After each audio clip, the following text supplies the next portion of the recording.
7वां अध्याय अथर्ववेद की शाखाएं और पुराणों के लक्षण। सूत जी बोले, हे ऋषियों, अथर्ववेद के ज्ञाता सुमंतु मुनि ने अपनी संहिता अपने शिष्य कवंद को पढ़ाई। उस कवंद ऋषि ने उस संहिता के 2 भागों में विभाजित करके पथ्य तथा वेद दर्श 2 शिष्यों को पढ़ाई। वेद दर्श ने शौक्ल्यायनी, ब्रह्मवली, मोदोष तथा पिपलायनी अपने 4 शिष्यों को पढ़ाया। पथ्य के 3 शिष्य कुमुद, शुनक तथा जांजलि थे।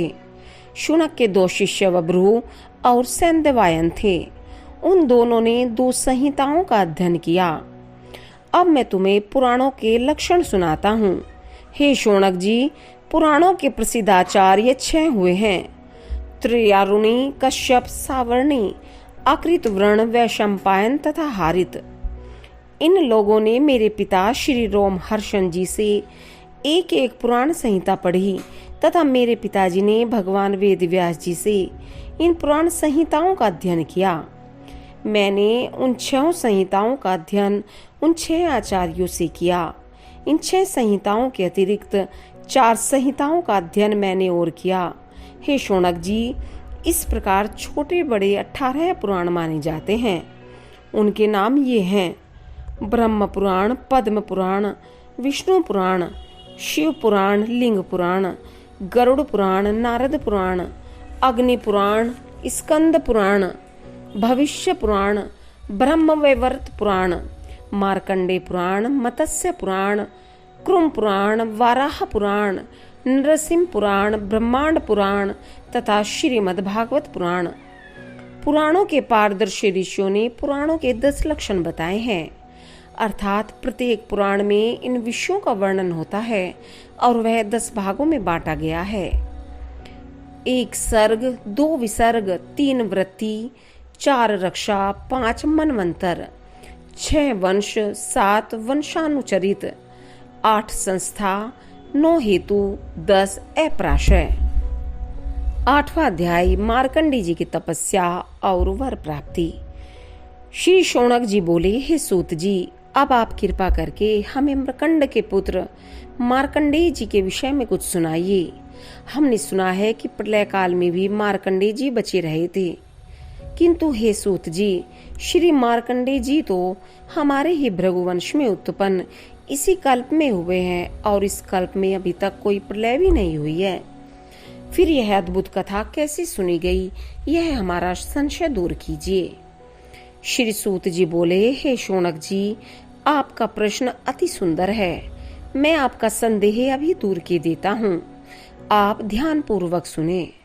मृकंड मुनि ने मार्कंडेय जी के सभी संस्कार विधिवत पूर्ण किए। मार्कंडेय जी वेदाध्ययन तथा तपस्या में संलग्न रहने लगे। वे नैष्ठिक ब्रह्मचारी थे, जटाजूट धारण करते तथा वृक्षों की छाल पहनते थे, कमंडल तथा दंड धारण करते थे। मृग चर्म, रुद्राक्ष की माला तथा कुश ही उनका धन था। वे प्रातः काल तथा सायंकाल अग्निहोत्र, सूर्योपासना आदि विधिवत करते थे। मैं ब्रह्मा हूँ, परमात्मस्या हूँ, इस प्रकार का ध्यान करते थे। वे दोनों समय भिक्षा लाते थे तथा गुरुदेव के सन्मुख रखते थे। जो कुछ गुरुदेव उन्हें देते उसी में संतुष्ट रहते थे, अन्यथा उपवास ही कर लेते थे। इस भांति तपस्या तथा स्वाध्याय करते हुए उन्हें करोड़ों वर्ष व्यतीत हो गए। उन्होंने मृत्यु पर भी विजय प्राप्त कर ली। यह जानकर ब्रह्मा, शंकर आदि देवताओं को भी बड़ा आश्चर्य हुआ। हे शौनक जी, मार्कंडेय जी तपस्या, स्वाध्याय, धारण, ध्यान, समाधि द्वारा अपना चित्त भगवान में ही सदा लगाए रहते थे। उनकी तपस्या से प्रसन्न होकर भगवान नर नारायण ने उन्हें दर्शन दिए। उनमें एक गौरांग तथा दूसरे श्यामवर्ण थे, चतुर्भुज स्वरूप थे, दंड कमंडल धारण किए हुए थे, कमल गट्टे की माला तथा बाल की एक कूंची जीवों को मार्ग से हटाने के लिए धारण किए हुए थे। जब मार्कंडेय जी ने नर नारायण के दर्शन किए तब वे अति प्रसन्न हुए। उन्होंने विधिवत पूजा की और प्रेमानंद में डूब गए। गदगद वाणी से कुछ भी वचन मुख से न निकले और प्रेमाश्रु बहने लगे। भगवान नारायण मार्कंडेय जी पर कृपा वृष्टि कर रहे थे।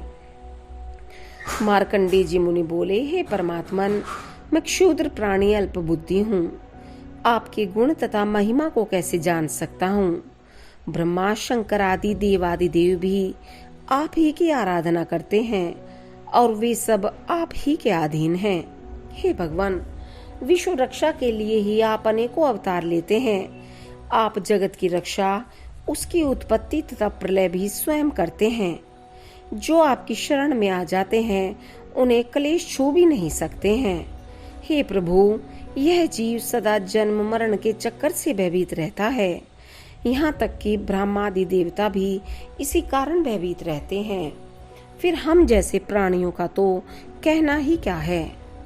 आप समस्त जीवों के स्वामी, उनके परम गुरु तथा ज्ञान स्वरूप ब्रह्मा हैं। आप ही मोक्ष देते हैं। मैं संपूर्ण जगत की आसक्ति त्याग कर आपकी शरण में हूँ। आपके भक्तजन आप ही की उपासना करते हैं, उसी से वैकुंठ धाम की प्राप्ति होती है। हे भगवान, आप सर्वव्यापक, सर्वात्मन, अंतर्यामी तथा जगत के गुरु हैं और वेद मार्गों के प्रवर्तक आप ही हैं।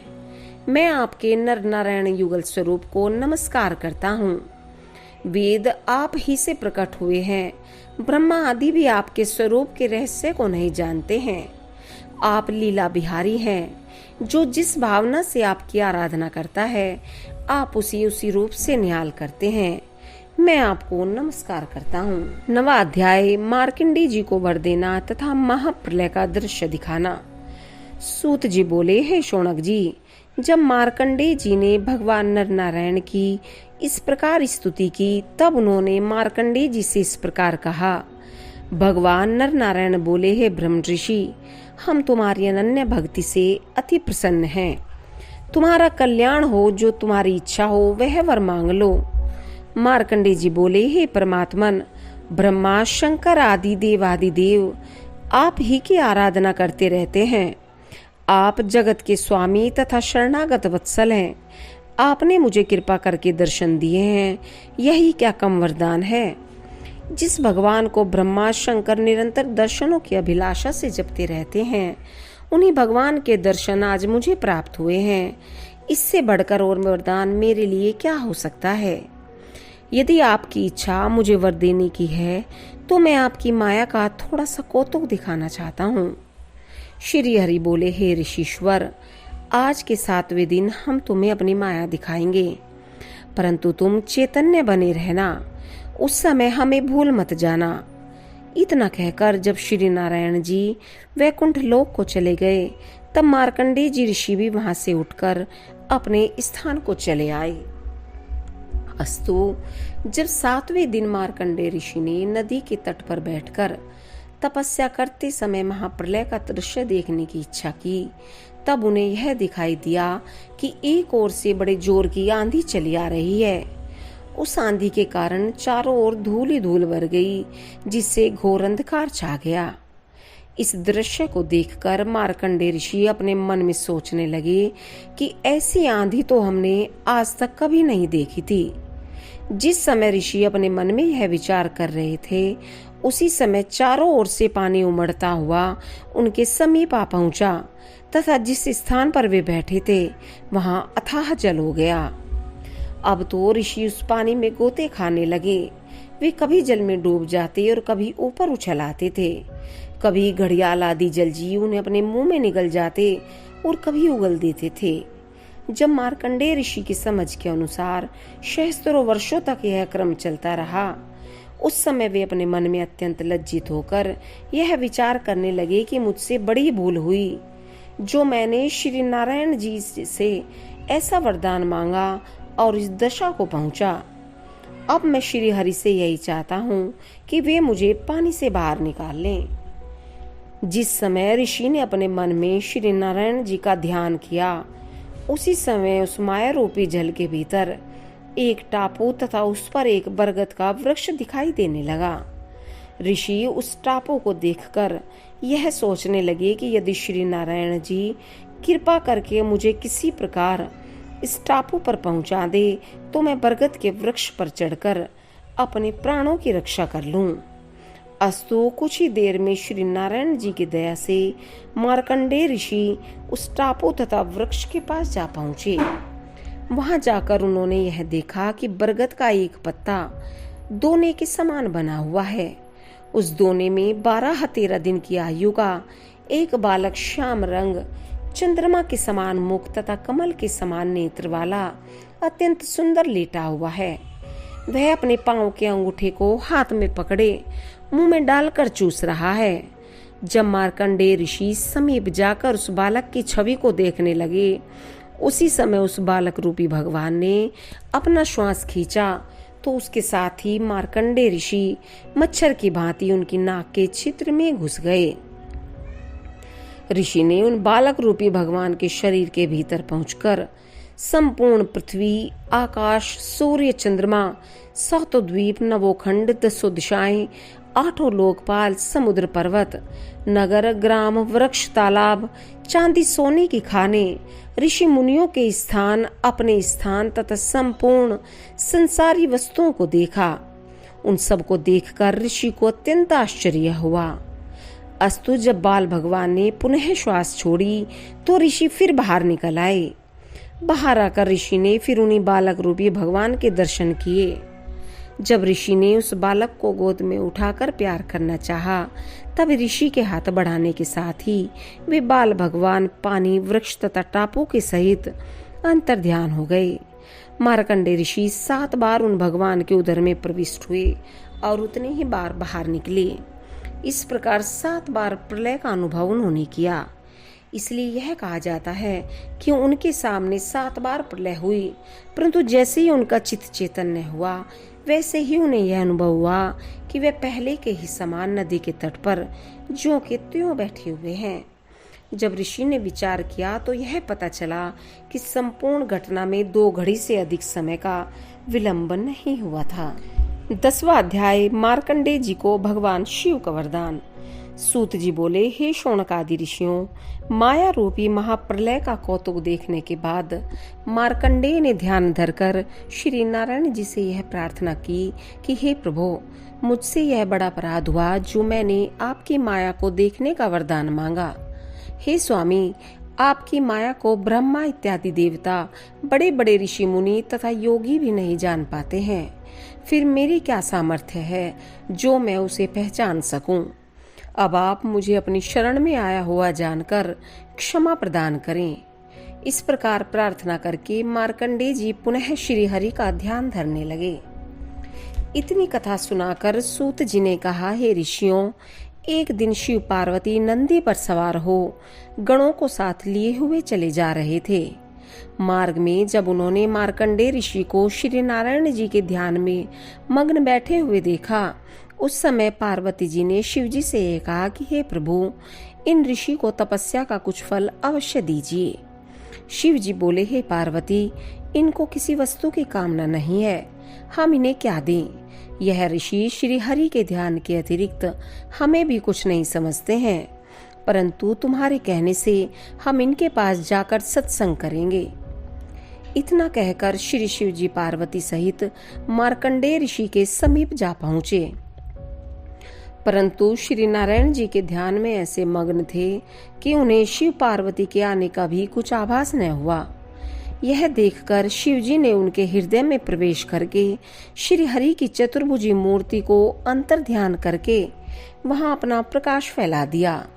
जब मार्कंडेय ऋषि को अपने हृदय में चतुर्भुजी स्वरूप के स्थान पर श्वेत वर्ण 10 भुजा, 3 नेत्र, बागंबर तथा मुंडमाला पहने, डमरू तथा त्रिशूल को धारण किए हुए पुरुष को स्थित देखा तो उसने घबराकर आंखें खोल दी। शिव जी का जो स्वरूप उन्हें अपने हृदय में दिखाई दे रहा था, वही स्वरूप प्रत्यक्ष दिखाई देने लगा। तब मार्कंडेय ऋषि ने शिव जी को दंडवत परिक्रमा करने के उपरांत बड़े आदर पूर्वक आसन पर बैठाया। तत्पश्चात विधिवत पूजन करके हाथ जोड़कर यह प्रार्थना की, हे दीन बंधो, आप संपूर्ण देवताओं के स्वामी हैं तथा संपूर्ण गुणों से युक्त हैं। मुझ में इतनी सामर्थ्य नहीं है जो मैं आपकी स्तुति कर सकूं। हे स्वामी, जिस प्रकार आपने दया करके मुझे दर्शन दिया, उसी प्रकार मेरी सहस्त्रों दंडवत स्वीकार कीजिए तथा अपने आने का कारण बताइए। मार्कंडेय ऋषि के वचन सुनकर श्री शिव जी हंसकर बोले, हे ऋषि, जिस महाप्रलय में 14 भुवनों का नाश हो जाता है तथा कोई भी प्राणी जीवित नहीं बचता, उस महाप्रलय को तुमने अपनी आंखों से देखा है। अतः मैं तुम्हारे दर्शन करने को यहाँ आया हूँ। हे ऋषि, मुझे ब्राह्मण, हरि भक्त तथा साधु महात्मा जितने प्रिय हैं, उतने प्रिय इंद्र आदि देवता भी नहीं है। जिस प्रकार मुझे अपना भक्त प्रिय होता है, उसी प्रकार मैं श्री नारायण जी के सेवकों को भी समझता हूँ। जो लोग ज्ञानी हैं, वे मुझ में तथा नारायण जी में कोई अंतर नहीं समझते। तुम्हारी समान हरि भक्तों का दर्शन पाकर मनुष्य जितना पवित्र होता है, उतना तीर्थों में स्नान करने एवं देवताओं के दर्शन प्राप्त करने से भी नहीं होता। हे ऋषि, मेरा दर्शन निष्फल नहीं जाता, अतः तुम मुझसे जो चाहो वह वरदान मांग लो। श्री शिवजी के मुख से ऐसे वचन सुनकर मार्कंडेय ऋषि ने उन्हें तथा पार्वती जी को दंडवत करते हुए इस प्रकार कहा, हे प्रभु, आप साक्षात ईश्वर होकर भी मुझ अज्ञानी मनुष्य को इतना सम्मान दे रहे हैं। जिस प्रकार कल्प वृक्ष के नीचे पहुंचने पर मनुष्य के संपूर्ण मनोरथ पूर्ण हो जाते हैं, उसी प्रकार आपके दर्शन प्राप्त करके अब मुझे कोई इच्छा नहीं रह गई है। हे नाथ, मैं आपसे यही वरदान मांगता हूँ कि श्री त्रिलोकीनाथ जी तथा आपके चरणों में मेरी भक्ति सदैव बनी रहे। यह सुनकर शिव जी बोले, हे ऋषि, तुम एक कल्प तक चिरंजीवी रहकर कभी वृद्धावस्था को प्राप्त न होंगे। तुम्हारे हृदय में मेरी तथा श्री नारायण जी की भक्ति सदैव बनी रहेगी एवं 18 पुराणों में से एक पुराण तुम्हारे नाम से प्रकट होगा। इतना वरदान देकर श्री शिव जी पार्वती जी के सहित वहां से चलकर कैलाश पर्वत पर जा पहुंचे। इतनी कथा सुनाकर सूत जी बोले, हे ऋषियों, तुमने हमसे मार्कंडेय ऋषि का जो हाल पूछा था वह हमने तुम्हें कह सुनाया है।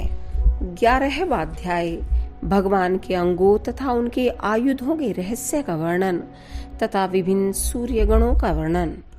इतनी कथा सुनाकर शौनकादि ऋषियों ने कहा, हे सूत जी, अब आप श्री नारायण जी के पूजन की विधि बताइए तथा यह समझाइए कि श्री नारायण जी शंख, चक्र, गदा, पद्म आदि अस्त्र, वैजयंती माला तथा पीतांबर का जो 8 प्रहर धारण किए रहते हैं, ये वस्तुएं क्या हैं?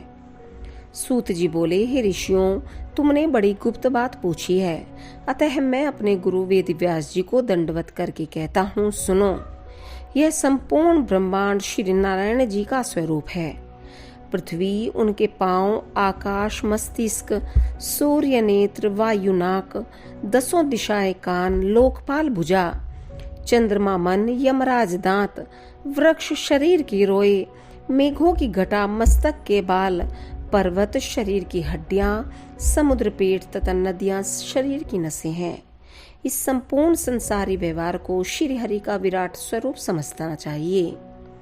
जो मनुष्य इस स्वरूप का ध्यान लगाकर संपूर्ण जीवों में उनकी शक्ति को एक समान देखता है तथा काम, क्रोध, लोभ, मोह आदि के वशीभूत न होकर किसी से शत्रुता अथवा मित्रता नहीं रखता, वही मुक्ति पद को प्राप्त होता है। कौस्तुभ मणि श्री नारायण जी की ज्योति है। वैजयंती माला माया है। चारों वेद पीतांबर, ओंकार यज्ञोपवीत, सांख्य तथा योग शास्त्र, कानों के कुंडल, मुकुट ब्रह्मलोक तथा शेषनाग उनके बैठने का सिंहासन, सतोगुण पद्म, पराक्रम गदा, जल तत्व शंख, अग्नि तत्व सुदर्शन चक्र, आकाश तत्व खड़ग, काल शारंग धनुष है तथा श्री हरि के तरकश में सब जीवों के कर्म रूपी बाण भरे रहते हैं। श्री नारायण जी का छत्र वैकुंठ है। वेद गरुड़ स्वरूप शक्ति लक्ष्मी तथा उनकी विभूति नंद सुनंद आदि पार्षद हैं। श्री नारायण जी अपने भक्तों पर प्रसन्न होकर उन्हें शंख, चक्र, गदा, पद्म आदि धारण किए हुए दर्शन देते हैं। उनकी महिमा को कोई नहीं जान पाता। मैंने अपने गुरु की कृपा से आप सब लोगों को यह कथा सुनाई है। जो मनुष्य प्रतिदिन प्रातः काल उठकर शंख चक्र गदा पद्मधारी श्री नारायण जी का ध्यान धरता है, उसे श्री हरि कृतार्थ कर देते हैं। इतनी कथा सुनकर ऋषियों ने कहा, हे सूत जी, अब आप हमें यह बताइए कि 12 महीनों में श्री सूर्य नारायण के जो नए नए रूप तथा अलग अलग नाम होते हैं, उनका क्या कारण है। सूत जी बोले, हे ऋषियों, श्री सूर्य नारायण भी श्री हरि के ही एक स्वरूप हैं। उनके प्रकाश द्वारा क्षण घड़ी तथा प्रहर का ज्ञान होता है। चैत्र मास में सूर्य धाता के नाम से प्रकाशित होते हैं। उस समय कृतस्थली नामक अप्सरा उनके आगे नाचती हुई चलती है तथा तुम्ब्रू नामक गंधर्व गीत सुनाता है। हेती नामक राक्षस उनके रथ को पीछे से ढकेलता है। वासुकी नाग उस रथ में रस्सी बांधने के काम आते हैं और रथकृत नामक यक्ष रथ की मरम्मत करने के लिए साथ चलते हैं। पुलस्त्य नामक ऋषि उनके साथ रहकर स्तुति करते हैं। वैशाख मास में सूर्य का नाम अर्यमा होता है। उसी समय पुलह ऋषि, अर्थोजा यक्ष, प्रहति राक्षस, पुंजक स्थली अप्सरा, नारद गंधर्व तथा कच्छ नीर नाग उनके साथ रहकर अपना अपना कार्य करते हैं। ज्येष्ठ मास में सूर्य का नाम मित्र होता है। उस समय त्रि ऋषि, पौरुषेय राक्षस, तक्षक नाग, मेनका अप्सरा, हाहा गंधर्व तथा रत्स्वन यक्ष उनके साथ रहते हैं। आषाढ़ मास में सूर्य का नाम वरुण होता है।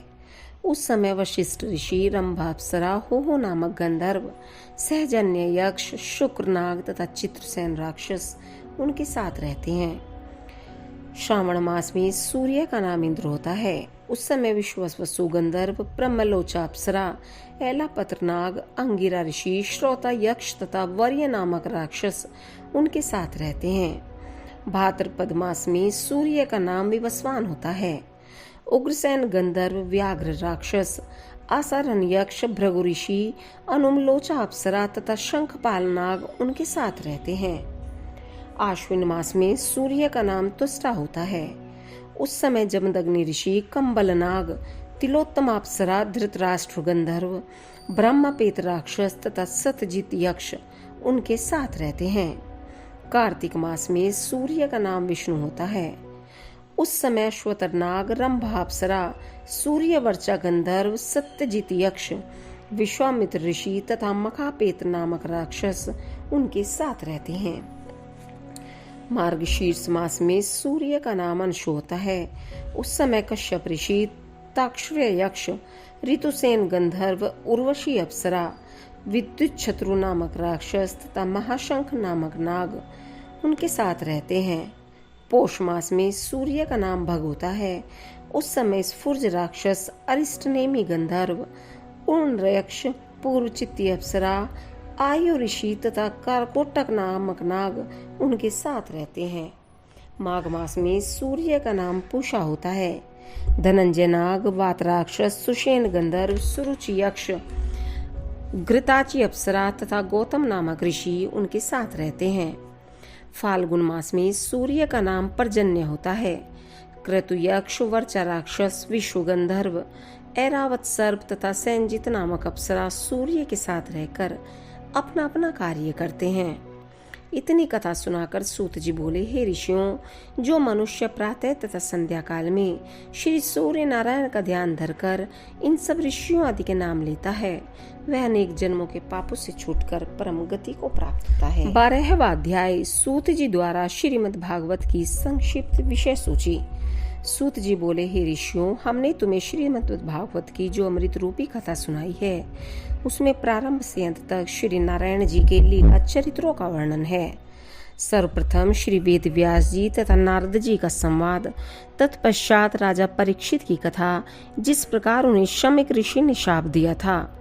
तदुपरांत सुखदेव जी का राजा परीक्षित के पास आगमन, नारद जी तथा ब्रह्मा जी का वार्तालाप, श्री हरि के अवतारों का वर्णन, विदुर तथा उद्धव जी की भेंट, मैत्रेय जी का विदुर को ज्ञानोपदेश, ब्रह्मांड की उत्पत्ति वर्णन करना, श्री हरि का वाराह अवतार धारण कर हिरण्याक्ष को मारना, कपिल देव जी द्वारा अपनी माता देवहूति को सांख्य योग का उपदेश, सती के शरीर त्याग की कथा, दक्ष के यज्ञ विध्वंस होने का वर्णन, राजा ध्रुव, पृथु, प्राचीन बहिर्ष, पुरंजन तथा प्रियव्रत का हाल, सातों द्वीप, नवोखंड तथा सातों समुद्रों का वर्णन, वृत्रासुर दैत्य की कथा, नृसिंह अवतार, भक्त प्रहलाद तथा गजेंद्र मोक्ष की कथा, कच्छप अवतार, समुद्र मंथन, राजा बलि तथा वामन अवतार, राजा पुरुरवा व उर्वशी अप्सरा का हाल, सूर्यवंशी चंद्रवंशी राजाओं का वर्णन, परशुराम एवं रामचंद्र अवतार, राजा दुष्यंत, रानी शकुंतला, राजा ययाति, देवयानी, यदुवंश तथा वसुदेव जी का हाल, भगवान श्री कृष्णचंद्र जी का जन्म, उनका गोकुल में जाना तथा नंद यशोदा को सुख देना, गोपी और ग्वालों का हाल, श्री श्याम सुंदर का मथुरा में आकर कंस को मारना, जरासंध आदि से युद्ध, द्वारिकापुरी बसाना, रुक्मणी आदि 8 पटरानियों के विवाह का वर्णन, भौमासुर को मारकर 16 सहस्त्र 108 राजकन्याओं के साथ विवाह की कथा, अधर्मी राजाओं तथा दैत्यों को मारने का हाल, कौरवों पांडवों से महाभारत कराकर पृथ्वी का भार उतारने का वृतांत, दुर्वासा ऋषि के शाप से 56 करोड़ यदुवंशियों का नाश कराने का वर्णन एवं श्री हरि के परम धाम गमन का हाल हमने तुम्हें सुनाया है। हे ऋषियों, हमने कलयुग के राजाओं का वर्णन, मार्कंडेय ऋषि का हाल तथा सूर्य नारायण की कथा इस प्रकार संपूर्ण श्रीमद् भागवत तुम्हें सुनाई है। संसारी मनुष्यों को चाहिए कि वे अपनी जीवा से 8 प्रहर श्री नारायण जी का नाम लें तथा कानों से उनके लीला चरित्रों को सुने, परस्पर श्री हरि के गुणों तथा महिमा की चर्चा करते हुए जहाँ तक बन सके श्री नारायण जी के चरणों में अपना ध्यान लगाए, संपूर्ण जीवों पर दया रखे तथा अपनी शक्ति के अनुसार मन वचन कर्म से परोपकार करते रहे। मनुष्य शरीर पाने का यही फल है। भगवान वेद व्यास जी ने श्री नारायण जी के निर्मल यश का जैसा वर्णन श्रीमद् भागवत महापुराण में किया है, वैसा अन्य किसी पुराण में नहीं किया। हे ऋषियों, जिन श्री सुखदेव जी की कृपा से मैंने तुम्हें यह अमृत रूपी कथा सुनाई है, उनके चरणों में मैं बारंबार दंडवत करता हूँ। ब्राह्मणों को चारों वेद पढ़ने पर जो फल प्राप्त होता है, वही फल इस श्रीमद् भागवत पढ़ने तथा सुनने से मिलता है। क्षत्रिय को इसके पढ़ने व सुनने से विजय मिलती है तथा वैश्य को व्यापार में लाभ होता है। शूद्र के संपूर्ण पाप नष्ट हो जाते हैं। इस प्रकार श्रीमद् भागवत की कथा चारों वर्णों को भुक्ति मुक्ति देने वाली है। 13वां अध्याय विभिन्न पुराणों की श्लोक संख्या तथा श्रीमद् भागवत की महिमा का वर्णन।